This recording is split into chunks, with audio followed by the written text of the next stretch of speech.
Assalamualaikum warahmatullahi wabarakatuh.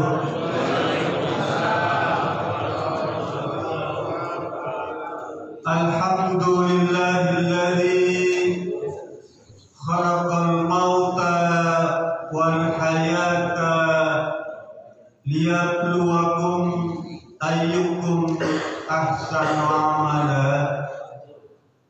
Asyhadu an la ilaha illallah wa asyhadu anna Muhammadan abduhu wa rasuluh iqraran bihi wa tauhida. Allahumma salli ala sayyidina Muhammad wa ala alihi wa sahbihi wa sallim tasliman mazida. Yang sama-sama kita hormati Ketua DKM Masjid Muhajirin Al-Ustaz Dr. Haji Dedi Asudwan serta para pengurus. Yang terhormat Ketua RW 13 Dr. Haji Dedi serta reng-rengan. Bil khusus Al-Kiram Al-Ustaz Dr. Haji Nurul Zakaria dan yang dirahmati Allah Subhanahu wa taala, rekan-rekan sejawat jamaah Masjid Muhajirin. Pagi ini saya akan mengutip sebuah hadis yang diriwayatkan oleh Huzaifah Ibnu Yaman radhiyallahu anhu. Qala Nabi sallallahu alaihi wasallam, man qala la ilaha illallah ibtigha'a wajhillahi khutima lahu biha dakhala al-jannah wa man shoma yawman ibtigha'a wajhillah khutima lahu biha dakhala al-jannah wa man tasaddaqa bi shadaqatin ibtigha'a wajhillah khutima lahu biha dakhala al-jannah. Atau kama qala, hadis sahih riwayat Imam Ahmad. Oh iya, tema kita pagi ini adalah jika ingin husnul khotimah, ikuti tuntunannya atau tutorial mencapai husnul khotimah. Oleh karena itu saya awali tadi mukadimah dengan mukadimah yang biasa disampaikan pada acara-acara kematian. Hadis yang disebut pun hadis yang berkaitan dengan kematian. Jadi agak sedikit ini ya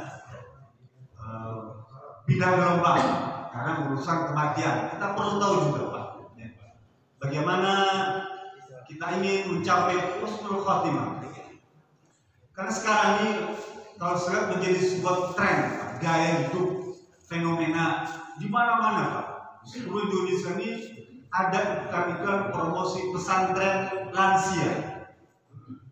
Dan itu mahal Pak, di Jakarta itu puluhan juta ya untuk ikut program pesantren lansia. Mereka diselenggarakan hotel-hotel mewah Pak. Dan ikutnya banyak Pak. Jadi para pensiunan itu ya mungkin kalau di kita ada bagus juga, tapi tentu tidak dengan biaya mahal ya. Biasanya mereka memanfaatkan kelompok-kelompok alumni ibadah haji atau umroh, atau bahkan biasanya para peserta itu diarahkan untuk ikut program umroh.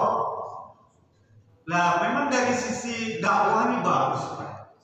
Cuma kalau dari sisi syariat hukum ya, ini ada namanya kapitalisasi agama ya. Jadi kalau pandangan beda pandangan. Ada semacam kapitalisasi agama untuk apa?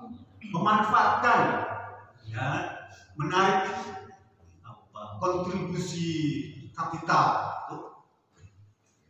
Dari sisi pandangan ulama-ulama yang salah memang kurang disenangi, tapi menjadi sebuah tren, ya, gaya hidup. Karena itu sambil kami ini agar sekalipun kita bukan bagian dari pesantren lansia, tapi materinya akan saya sampaikan. Ya. Hadis tadi kata Rasulullah SAW, barang siapa yang bisa mengucapkan kata la ilaha illallah semata-mata berharap ridho Allah, ingin berjumpa dengan Allah itu, ya, atau karena ini merupakan perintah Allah, perasaan kita tuh. Kalau kita mengucapkan kata la ilaha illallah sebagai bagian dari pelaksanaan perintah Allah atau ingin berjumpa dengan Allah dan itu menjadi penutup kehidupannya, maka dia menjadi ahli surga. Yang kedua, kata Rasulullah tadi, barang siapa yang berpuasa saum satu hari saja semata-mata karena berharap ridha Allah dan karena ingin melaksanakan perintah Allah atau ingin berjumpa dengan Allah, dan puasa itu menjadi bagian akhir kehidupannya, ya, penutup kehidupannya, maka dia menjadi ahli surga. Sehari saja puasa dan Allah takdirkan hari itu menjadi penutup kehidupannya, maka itu merupakan apa? Orang yang berhak untuk mendapatkan surga. Dan yang ketiga, barang siapa yang bersedekah, memberikan sedekah dengan sedekah yang kecil saja, ya, sedekah yang murah-murah, gitu. Tapi bukan senyum, ya, karena senyum juga sedekah. Tamu-tamu apa senyum sedekah dia kalau ada kencing lihat senyum. Senyum. Di sedekah berupa mal, harta, ya, atau zakat, infak, sedekah, dan dia berharap itu melaksanakan perintah Allah dan itu menjadi penutup kehidupannya, ya, maka dia berhak untuk mendapatkan surga. Jadi sebetulnya khotimatul apa? Khatimah, ya. Jadi kalau dia meninggal menutup kehidupan itu di saat dia beribadah, ya, sedekah ibadah, puasa ibadah, ya, la ilaha illallah, membaca Allah, zikir juga ibadah, dan itu menjadi penutup kehidupannya, khotimah dia, maka disebut sebagai husnul khatimah. Jadi nggak susah sebetulnya, Pak, ya, untuk mendapatkan husnul khatimah itu. Di dalam surat Al-Fussilat ayat 30 tuh. Surat Fussilat itu atau surat As-Sajadah. Dulu kita pernah bahas tuh tentang surat As-Sajadah, ya. Surat Fussilat. Kata Allah, innal ladzina qalu rabbuna Allah tsumma istaqamu tatanazzalu alaihimul malaikah alla takhafu wa la tahzanu wabshiru bil jannah. Kata Allah Subhanahu wa taala, sesungguhnya orang-orang yang menjadikan Allah itu sebagai Tuhannya, Allah sebagai Tuhannya dan tidak menyekutukannya itu, ya, sumastaqamu, kemudian dia istiqomah. Istiqomah di dalam ketaatan, istiqomah dalam ketakwaan, dan istiqomah itu tidak hanya yang zahir saja. Istiqomah yang kelihatan maksudnya itu zahirnya, tapi juga istiqomah di dalam hati, di dalam keyakinan, di dalam batin. Tidak menyekutukan misalnya tuh, istiqomah di dalam batin. Maka Allah akan putus malaikat ketika sakratul maut. Malaikat sengaja dan berbondong-bondong malaikat itu berebut, apa berebut? Untuk membisikkan ke dalam telinga hamba Allah, ya, yang selalu istiqomah dalam ketaatan tadi. Wabshiru bil jannah. Apa yang dibisikkan? Berita gembira tentang surga. Ucapkan malaikat itu, ala takhafu wa la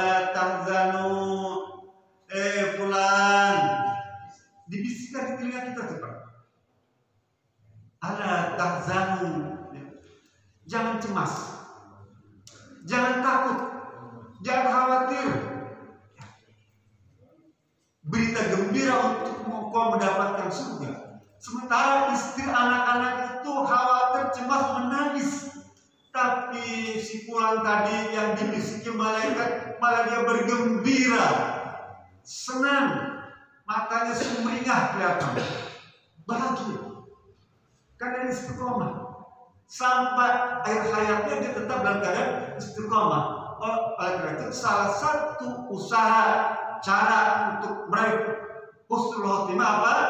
Istiqomah di dalam ketaatan dan ketakwaan.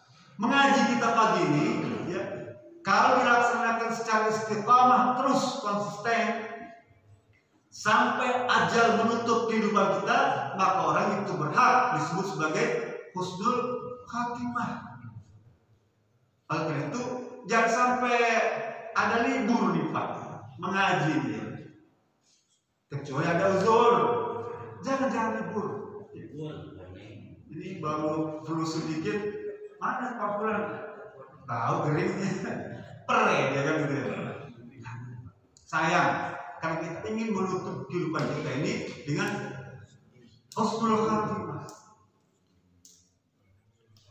Yang kedua,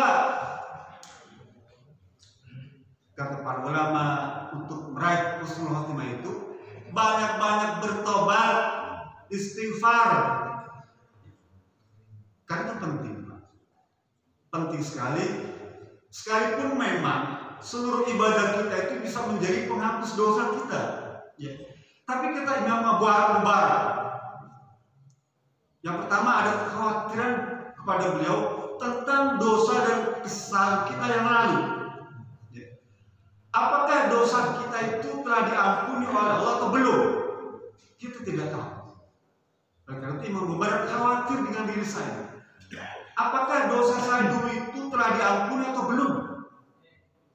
Yang kedua, kata dia kekhawatirannya, apakah sisa umur saya ke depan ini akan mendatangkan manfaat atau mudarat? Kita tidak tahu tentang sisa umur kita. Setahun, 5 tahun, 10 tahun lagi itu apakah akan mudarat atau manfaat bagi diri kita? Yang ketiga, kekhawatiran beliau, rizki, nikmat yang telah Allah berikan kepada kita, rumah, mobil, keluarga, apakah itu sebagai bentuk istidraj berupa jebakan atau karunia? Dia khawatir, saya punya mobil itu 2, ini apa merupakan karunia atau jebakan Allah, istidraj, jebakan, sehingga saya kemudian menjadi menjauh dari kegiatan pengajian, kegiatan ibadah. Itu namanya istidraj. Harta, rizki itu bisa menjadi perusak ketaatan kita pada Allah Subhanahu wa Ta'ala kalau kita tidak bisa menggunakan. Itu kekhawatiran Imam Al-Mubarak. Bapak yang dirahmati Subhanahu wa Ta'ala, apa sih kira-kira tanda-tanda orang yang husnul khotimah itu? Sebetulnya gampang, Pak. Perhatikan, kalau orang meninggal tuh, tentu kalau kita punya kakek, punya orang tua ya, punya orang ibu bapak atau saudara-saudara tua, atau kita menjadi pengurus masjid, biasa menjadi orang yang pertama kali dipanggil oleh keluarga. Biasanya karena sekarang tahun, saya sudah dipanggil ya untuk mentakin. Perhatikan yang pertama kali adalah dahi diterima. Dahi itu ciri orang yang husnul khotimah, salah satunya adalah dahinya berkeringat. Sekalipun musim dingin, tetap dia akan mengeluarkan keringat.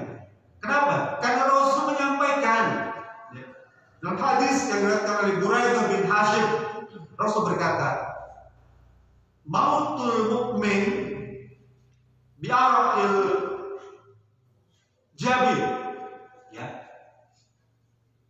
Kematian orang yang beriman itu, orang yang baik itu, yang husnul khotimah itu ditandai dengan keringat pada dahinya. Lalu kata Imam Asy'uti, kenapa bisa begitu? Karena orang yang meninggal dengan keringat itu, dia menahan rasa sakit yang hebat. Rasa sakit yang hebat. Kan orang yang sakaratul maut itu, kata Imam Ali, ya, dalam hadis lain, itu setara dengan 300 sabetan pedang. Sakaratul maut. Kalau begitu, orang yang menghadapi sakaratul maut dengan penderitaan yang hebat, dia bisa menjadi salah satu kifarat atas kekeliruan kesalahannya masa lalu. Kalau begitu, setiap orang yang sakit, ya, yang tidak sehat, yang menderita, maka itu menjadi kifarat. Itu diterangkan di dalam hadis lain, ya. Kata Ubadah bin Samit, Rasul pernah berkata, ketika ditanya tentang waktu itu Rasulullah SAW menengok Abdul bin Rawahah. Abdul bin Rawahah itu panglima perang Mu'tah. Waktu ini sakit keras, Rasul nengok, ya, dekat. Kata Ubadah bin Samit, waktu itu Rasul bertanya kepada kita semua, tahukah kalian tentang orang yang mati syahid? Tanya Rasulullah. Para sahabat jawab, qatlul mu'min fi sabilillah ya Rasulullah. Orang yang terbunuh di medan perang. Rasul jawab, inna syuhada'a min ummati izalla qalilan.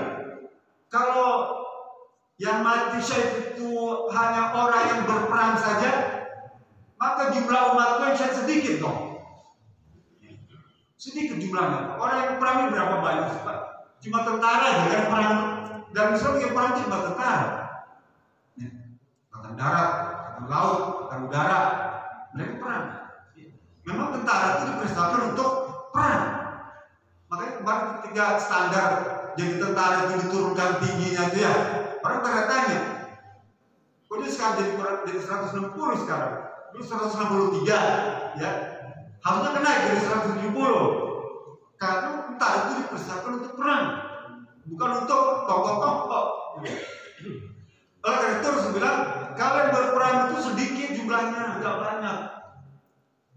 Lalu Rasul teruskan, ya, mamata al-maqun wal-baqun, ya, wal-gharib wal-harib wasahibul bizambi, ya. Orang yang meninggal karena wabah, ya, faul itu pandemi ini, karena wabah.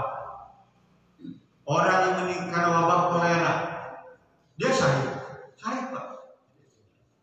Orang yang tertimpa runtuhan tuh, longsor dan longsor sliding tuh ya, syahid.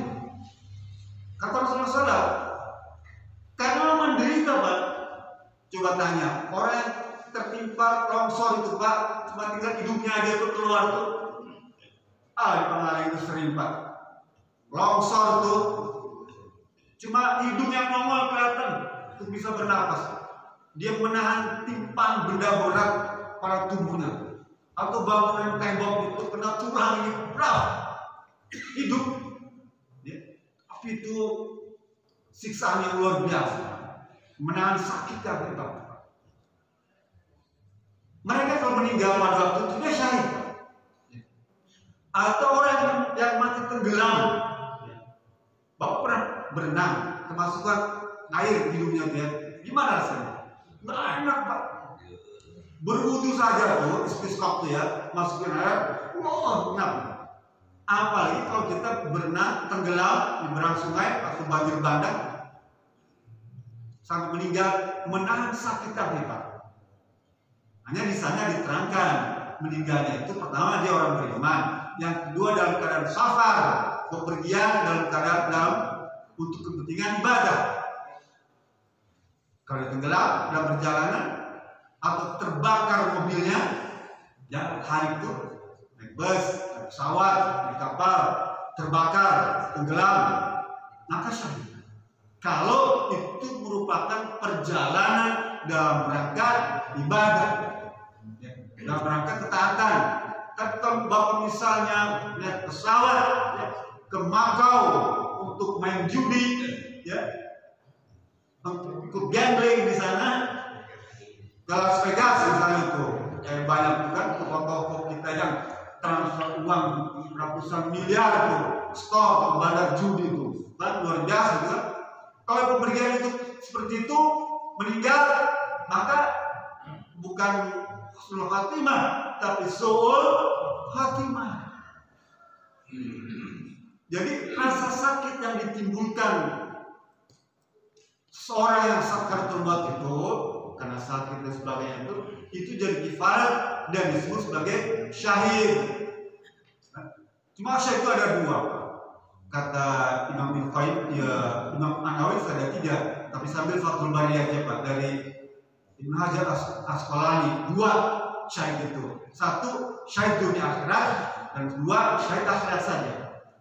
Syahid dunia akhirat itu syahid yang meninggalkan berperang tuh. Di dunia dia tidak perlu dimandikan, dikafankan, disolatkan, nggak perlu, langsung dikubur. Syahid dunia akhirat ya. Di akhirat itu sudah ada yang nunggu tuh, paling enak ya. Syahid dunia akhirat.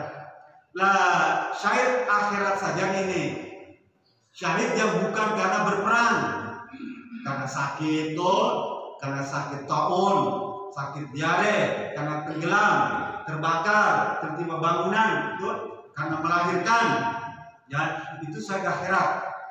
Dan orang yang menjaga hartanya juga, ya. Man qutila duna dami malihi fahuwa syahid. Orang yang menjaga hartanya dari gangguan begal, perampok tuh, misalnya ya, pencuri, pencopet, lalu kita berani melawan tuh, sampai kita terbunuh, maka dia syahid. Ya. Menjaga harta kita, menjaga keluarga kita, menjaga agama kita, dan menjaga jiwa kita, maka dia syahid. Kalau kita misalnya sampai ditakdirkan head to head, berkelahi, hadap itu. Kalau dia meninggal, dia neraka, dilaknat. Ya. Kita menang. Ya. Kalau kita kalah dan kita tewas, kita syahid. Surga jannah. Kan enak baik. Syahid. Jadi setiap penyakit itu menjadi kifar. Oleh karena itu para sahabat, kalau dia sakit gak mau diobatin. Ya. Kenapa?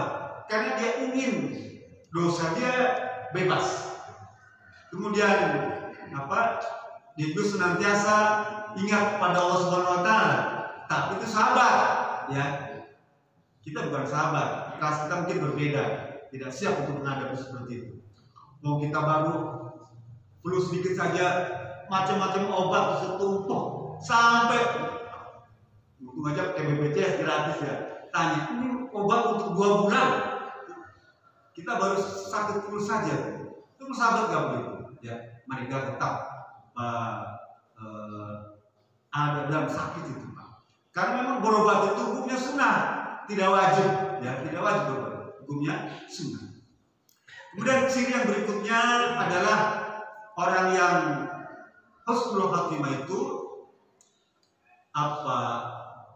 disaksikan oleh sahabat-sahabatnya itu bahwa dia memang orang baik.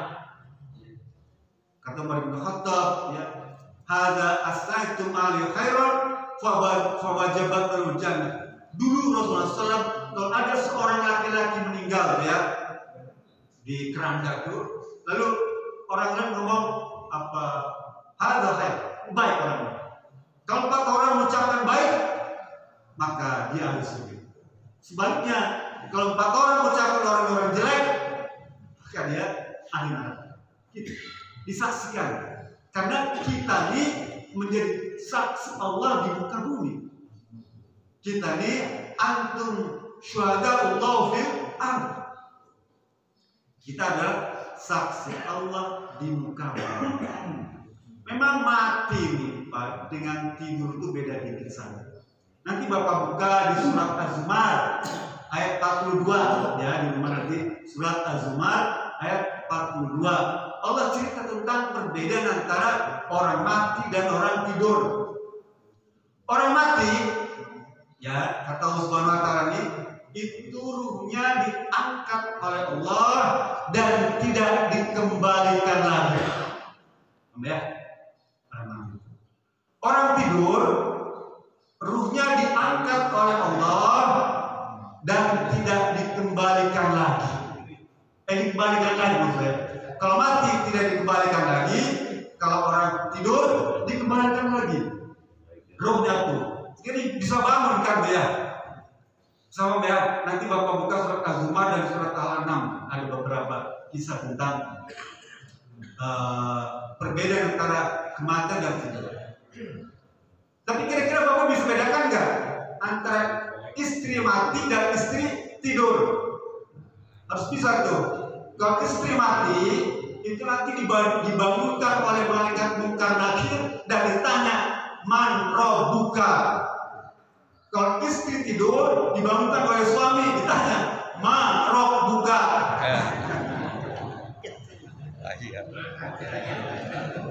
Pasok gitu?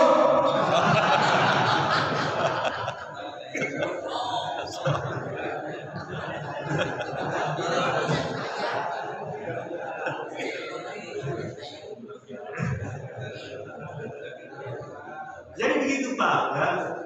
Perbedaan antara mati dan tidur. Oleh karena itu riset Pak, ya. Lebih dari 12% orang meninggal itu dalam keadaan tidur. Kemudian riset Pak. Jadi bukan dia ada datanya di seluruh dunia.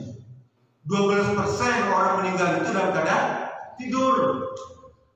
Sehingga Rasulullah SAW mengajarkan kepada kita, membimbing kepada kita agar tidur kita itu menjadi syahid, ya, husnul khotimah. Sebelum tidur itu baca doa-doa tuh, ya, doa tuh. Bahkan disunahkan Rasulullah bilang,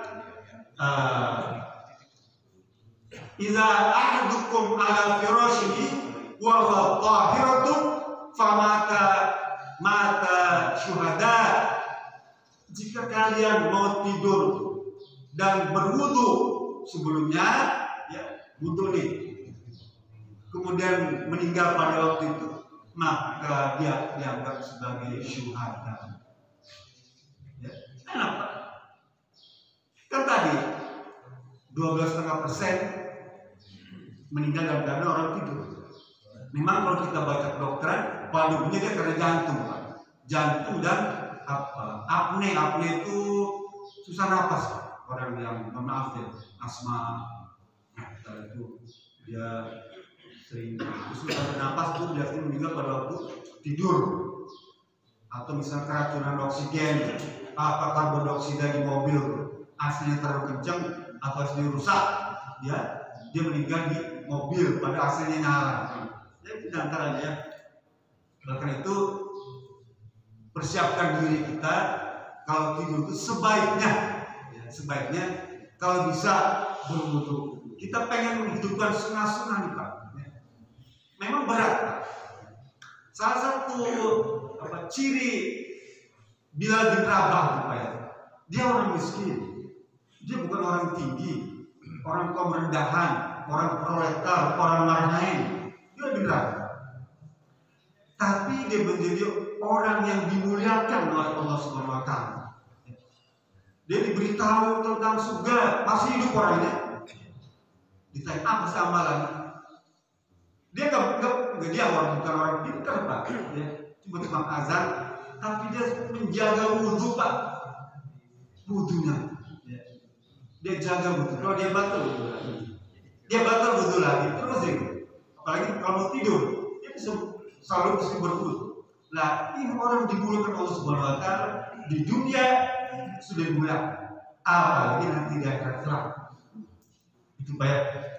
Kemudian berikutnya, bagaimana cara meraih untuk mendapatkan husnul khotimah itu? Tadi sudah, ya, istighfar, ampunan. Kemudian yang kedua, istiqomah dalam ketaatan, ya.